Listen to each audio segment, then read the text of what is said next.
afinal, será que existe a tal energia negativa que alguns preferem chamar de vibrações? Para a ciência, existe o contágio emocional. Seja qual for o nome, a questão é a seguinte: por que algumas pessoas tornam o ambiente pesado e parecem transferir para as outras uma sensação estranha?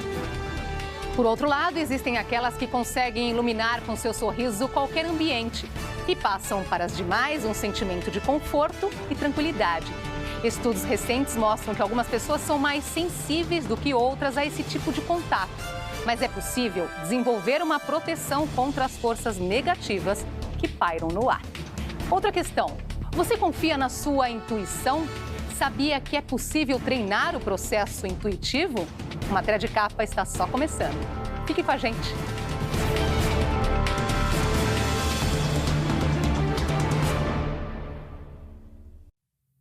O cérebro humano é preparado para captar e reagir às emoções e outros sentimentos emitidos pelas pessoas. Por uma série de fatores, há quem acabe transferindo mais sinais negativos do que positivos.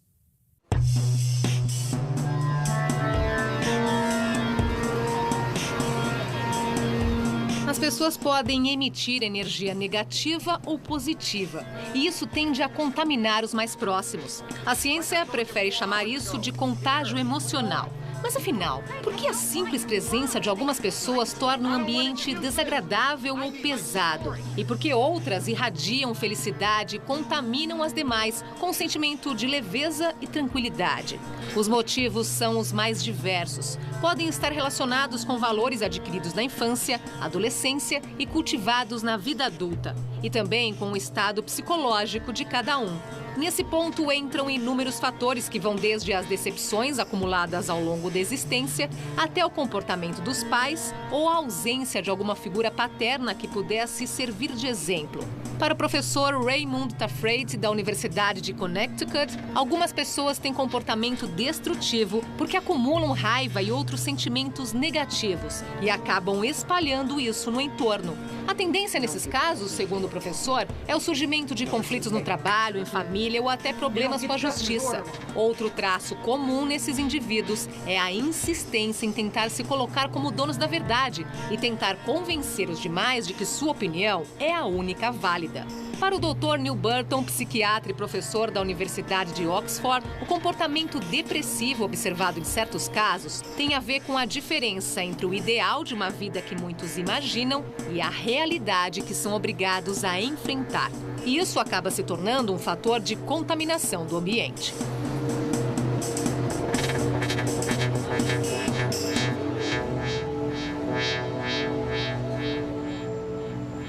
Algumas pessoas são mais sensíveis ao contágio emocional.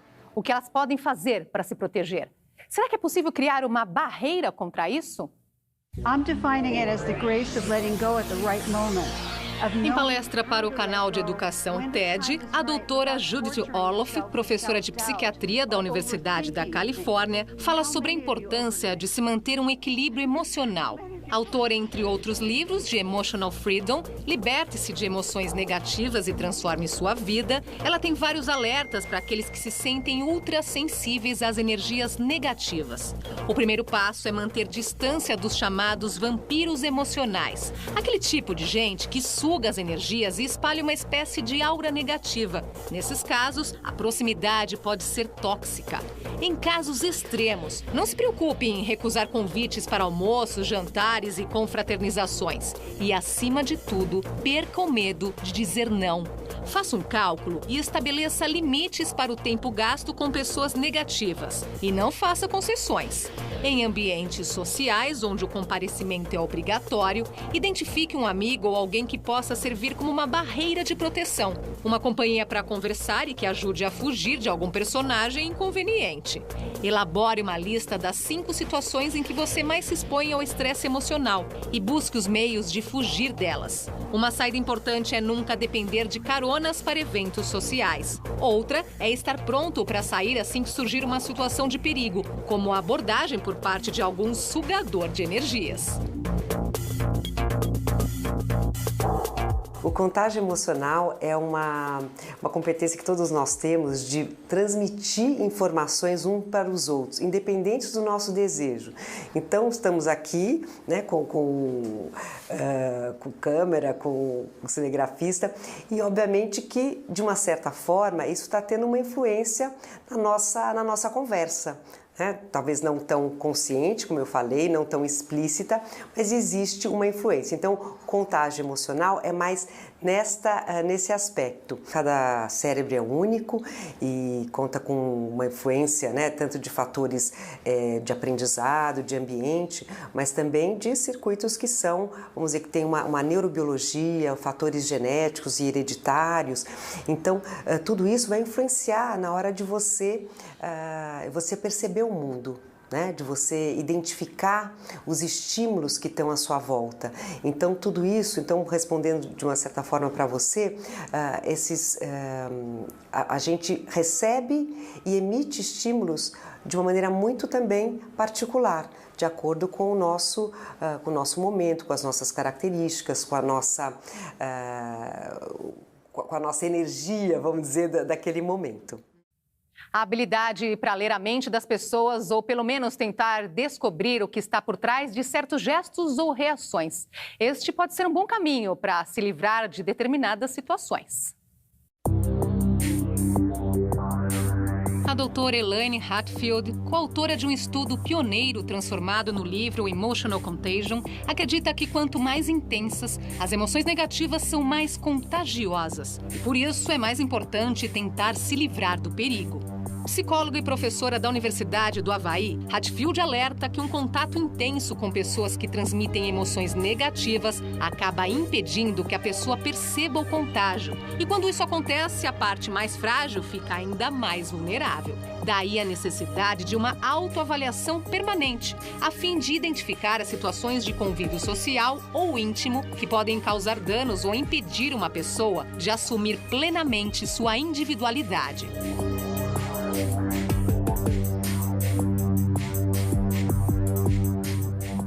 Em tempos de universo virtual, o contágio negativo pode vir pela internet, seja de pessoas com quem estamos acostumados a conviver ou até de qualquer ponto do planeta.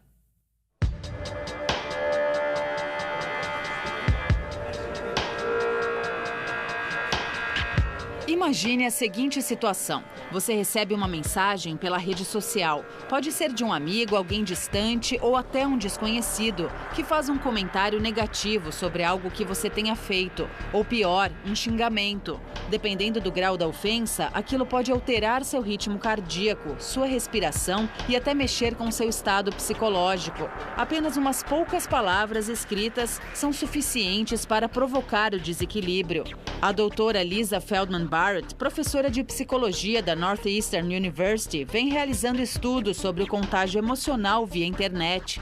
Ela lembra que o cérebro está sempre regulando o que acontece com todo o organismo. E quando um fato ou uma interação humana, seja pessoal ou online, provoca decepção, tristeza ou mágoa, isso interfere diretamente no funcionamento de alguns órgãos. Para ela, o cérebro tem mecanismos que podem atuar como barreiras contra certas emoções negativas. Mas acontece que atualmente, com a variedade de situações que as pessoas lidam no universo virtual, nem sempre é possível neutralizar todas elas.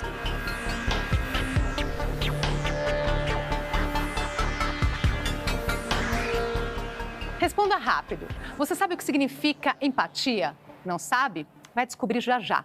Por enquanto, fique com essa informação.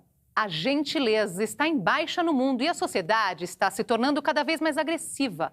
Isso também tem a ver com a internet.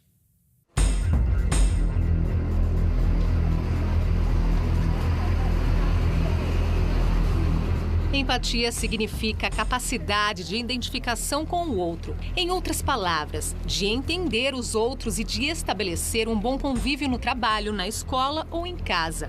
Em livro publicado recentemente, o neurocientista da Universidade de Stanford, Jamil Zaki, examina o assunto. O título é The War for Kindness, Beauty Empathy in a Fractured World, ou A Guerra pela Gentileza, construindo empatia num mundo dividido. Para Zach, a gentileza está em baixa em todo o mundo. E ele acrescenta: se você quiser planejar um sistema para quebrar a empatia, dificilmente encontraria outro que supere a sociedade atual. O professor acredita que as pessoas estão cada vez mais distantes e menos envolvidas com as outras. E isso acontece mesmo entre amigos. Quanto mais tempo passamos online, alerta Zach, menos empatia temos a oferecer. Num exemplo extremo, ele faz uma comparação com as mudanças climáticas e afirma: ser um psicólogo e estudar a empatia hoje é o mesmo que ser um climatologista e estudar o gelo polar que está desaparecendo.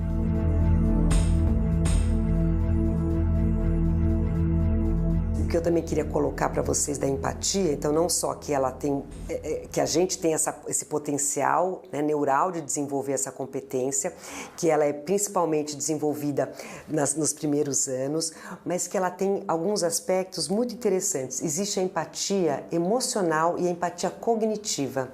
E o que é isso? E qual que é o, vamos dizer, ideal para a gente desenvolver? A empatia emocional é quando você emocionalmente se vincula às características daquela outra pessoa. Existem estudos mostrando que pessoas que trabalham com outras pessoas, por exemplo, enfermeiros, educadores, que desenvolvem mais esse tipo de empatia, sofrem mais, porque vão se conectar demais com o sentimento do outro. Porque a empatia é você compreender o sentimento do outro, né? Com um olhar, até tem um dizer que é muito bonitinho, que é você experimentar calçar o sapato do outro, né? Se está muito apertado, se não está, né? Nesse sentido, mas continuar sendo você mesmo. E a empatia cognitiva, por exemplo, indivíduos que têm muito mais desenvolvida empatia cognitiva, muitas vezes podem ser até psicopatas, que é aquele que consegue entender exatamente quais são as estratégias que o outro usa, como é que o outro pensa, como que o outro vai organizar os seus pensamentos e as suas estratégias, e como é que o outro vai sentir aquela situação. Então, a empatia só cognitiva também não é bacana. O ideal é que a gente tenha um equilíbrio dessas duas empatias. Um instituto dedicado ao estudo da gentileza e de como tornar o mundo melhor. Sim, isso existe e acaba de ser criado pela Universidade da Califórnia.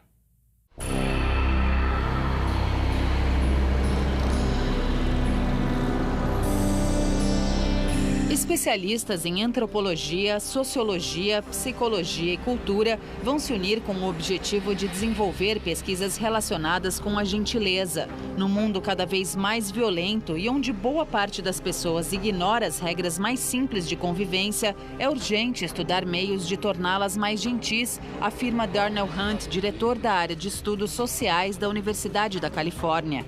Um dos objetivos das pesquisas será descobrir meios de promover mudanças no comportamento das pessoas que levem à melhoria no bem-estar social, físico e mental. A criação do instituto será financiada por um casal de ex-alunos, Jennifer e Matthew Harris, que doaram $20 milhões, cerca de 80 milhões de reais para a universidade. Harris afirma que o mundo seria muito melhor se as pessoas fossem mais gentis em todos os momentos do dia.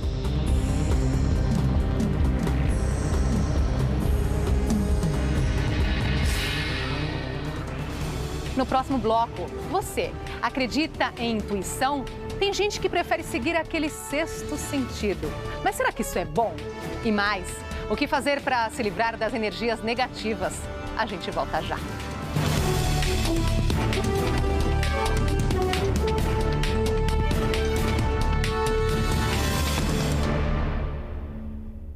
Quantas vezes você já encontrou pessoas que imediatamente lhe causaram desconforto? Acontece que as energias negativas são absorvidas pelo corpo e provocam alguns sintomas. Vamos ver quais são. Vibrações negativas podem causar dor de cabeça, dor de estômago, ansiedade ou depressão, alteração no humor, cansaço, confusão mental e tensão. De maneira geral, as pessoas que emitem energia negativa são aquelas que reclamam de tudo, nunca estão satisfeitas, acham normal violar as leis e o direito dos outros, jamais admitem o erro e, quando falham, sempre jogam a culpa em alguém. Agora repare no oposto. Por que será que algumas pessoas, com a simples presença de um sorriso, parecem iluminar o ambiente? Bem que a maioria poderia ser assim.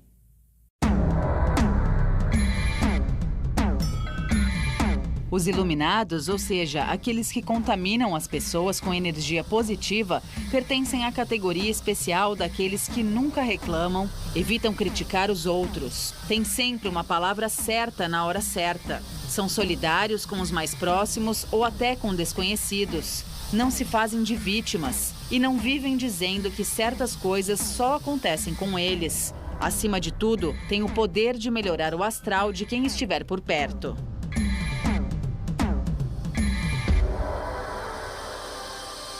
E o que fazer para se livrar desse contágio emocional ou, com perdão dos cientistas, da energia negativa e das chamadas vibrações?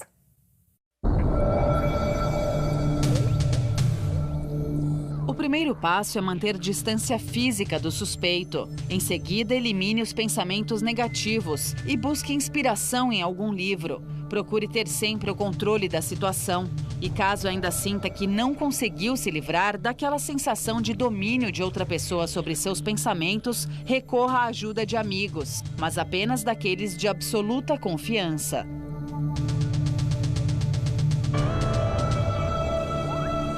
Eu acho que esse é o ideal para todo mundo, né? De se sentir fortalecido, né? Tanto do ponto de vista de uma saúde integral, né? Saúde mental, saúde emocional. Acho que esse é o objetivo de todo mundo, independente até de um contágio, do contágio emocional ou da energia positiva e negativa. Acho que todo mundo quer estar fortalecido. Então, o que fortalece?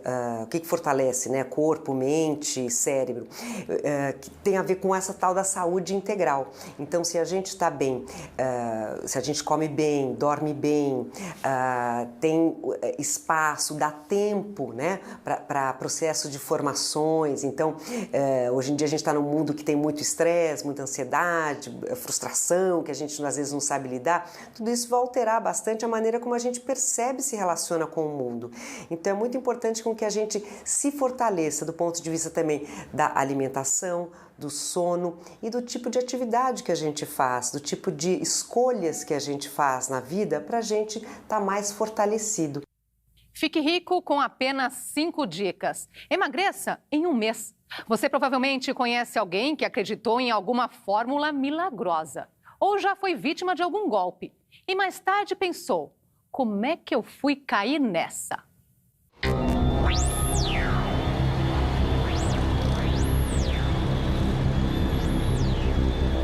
Por que algumas pessoas são mais vulneráveis a fraudes? Esse foi o tema de um estudo da Universidade de Leicester. Os pesquisadores concluíram que aquelas que enfrentaram mais dificuldades durante a vida têm mais chance de serem enganadas. Essas experiências adversas incluem doenças ou lesões graves, ter sido vítima de um crime, divórcio dos pais, morte de entes queridos, bullying na escola.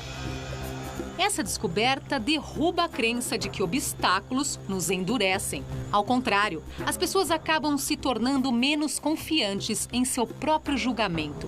Os especialistas citam também o efeito Barnum, quando as pessoas acreditam em discursos que parecem feitos sob medida, mas são frases vagas que podem ser aplicadas a qualquer um. É o caso, por exemplo, dos horóscopos. O termo vem de P.T. Barnum, um empresário multimídia que entreteu e pregou peças em muita gente no século XIX. O avô da publicidade. Every one of us is special. Sua história foi parar nas telas do cinema. O Rei do Show, de 2017, com Hugh Jackman. O personagem costumava dizer: a arte mais nobre é fazer os outros felizes. E aí, vale a reflexão. Felizes, mesmo enganados? No one ever made a difference by being like everyone else. Agora responda essa.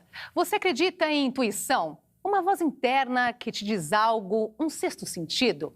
A ciência até hoje não conseguiu provar, Mas para muita gente, é como diz o ditado espanhol: no creemos, pero que las hay, las hay.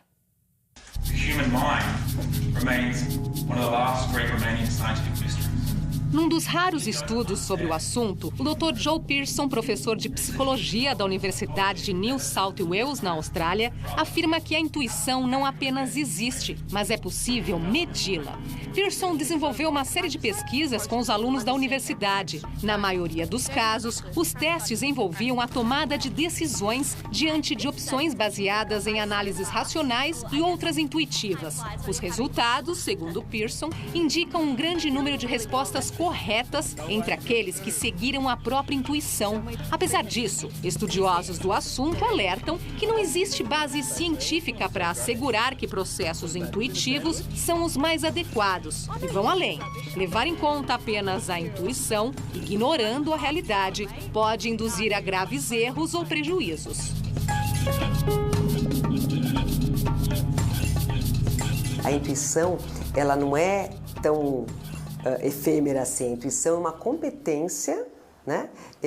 Eu chamo de competência emocional, mas na verdade ela existe um circuito cerebral para vários, né? Assim, para o treino da intuição. A intuição, ela pega diversas áreas até do cérebro e a intuição, diferente do que as pessoas acham, que é uma coisa que, nossa, vem de repente, ou um espírito que baixa, né, alguma coisa assim. Para a gente ter intuição, a gente precisa saber muito. A intuição é um processo onde o conhecimento tem um papel muito importante. Quando você intui algo, é porque você conhece tanto esta situação ou esta coisa que você, de uma maneira mais rápida, aquilo que você está sentindo e percebendo sai de uma área que é mais interna do nosso cérebro para um pré-frontal, que é uma área mais do racional, de você poder controlar situações. Então você acha que ela é rápida, que ela vem num clique, mas existiu muito tempo de amadurecimento, de coleta de informações, de análise. Então isso é intuir. E a gente pode treinar a intuição sim, porque é uma competência. Viva as experiências as mais variadas possíveis. Experimente e aprenda por meio de diversas fontes. Pode ser assistindo simplesmente a um filme, fazendo cursos, quer dizer, não existe intuição na ignorância. E emocione-se, porque a emoção é a forma mais explícita da gente unir o nosso cérebro ao nosso corpo, as nossas experiências. Então, quanto mais você se emocionar e ter consciência dessas emoções, você vai aumentar o seu repertório de conhecimento e vai fazer com que isso tudo fique na base do seu processo intuitivo. Daqui a pouco, os mitos sobre o cérebro e ainda os aplicativos para a saúde mental. Não saia daí.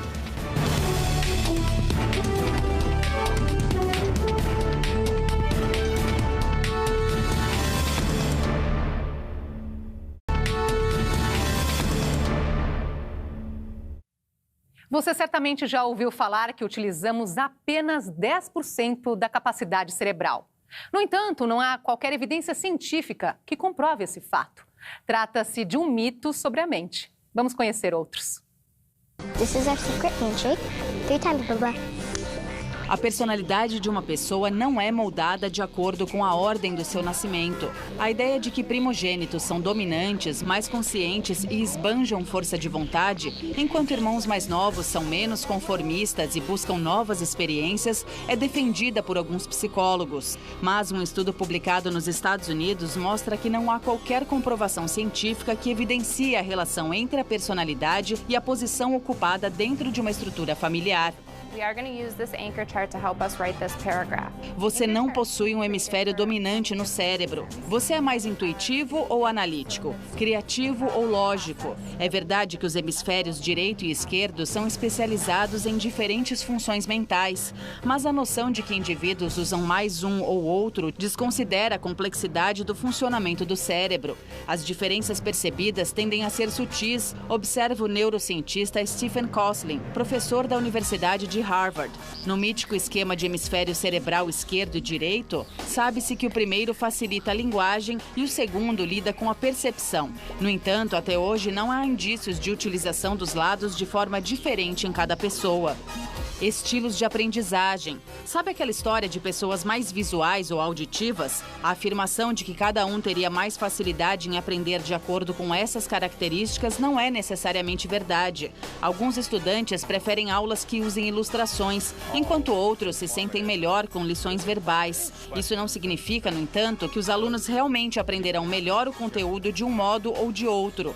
A ideia de que os educadores devem corresponder suas instruções aos estilos de aprendizagem individuais dos alunos existe há décadas, mas as revisões científicas até hoje não encontraram justificativas convincentes sobre isso.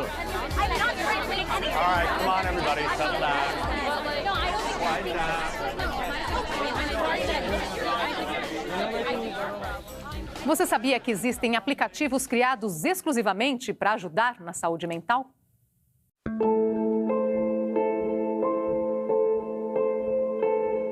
Você pode nunca ter ouvido falar, mas os aplicativos de saúde mental estão mais populares do que nunca. Alguns podem ser usados para promover relaxamento ou meditação. Destacam a importância da respiração, o que pode ser benéfico para pessoas ansiosas e estressadas, que também conseguem combinar seu uso com a terapia tradicional. Outros estão mais focados em tipos específicos de tratamento, ajudando a registrar os sentimentos durante o dia. No final, é possível identificar que tipo de pensamentos disfuncionais a pessoa está tendo e até observar as causas. Por fim, existem aplicativos que conectam pessoas a terapeutas. Com ele é possível ter sessões completas de psicoterapia, seja por telefone, mensagem, videoconferência e até e-mail. Apesar da eficácia comprovada, nenhum desses aplicativos deve ser usado como substituto para intervenção presencial, especialmente quando alguém está em crise.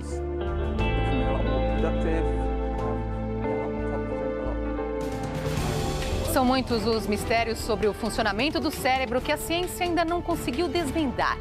Por exemplo, até onde vai o poder da mente? Para o bem ou para o mal? Levando-se em conta o conhecimento científico acumulado até agora, é como se houvesse uma barreira intransponível, ou quase, além da qual o homem não consegue avançar. Isso teria a ver com a questão fundamental que é: de onde viemos e para onde vamos? São inúmeras as perguntas que gostaríamos de responder aqui e contamos com a ciência para esclarecer todas as dúvidas. Esta edição do Matéria de Capa fica por aqui e nós voltamos na próxima semana, neste mesmo horário. Ótima noite para você. Até lá.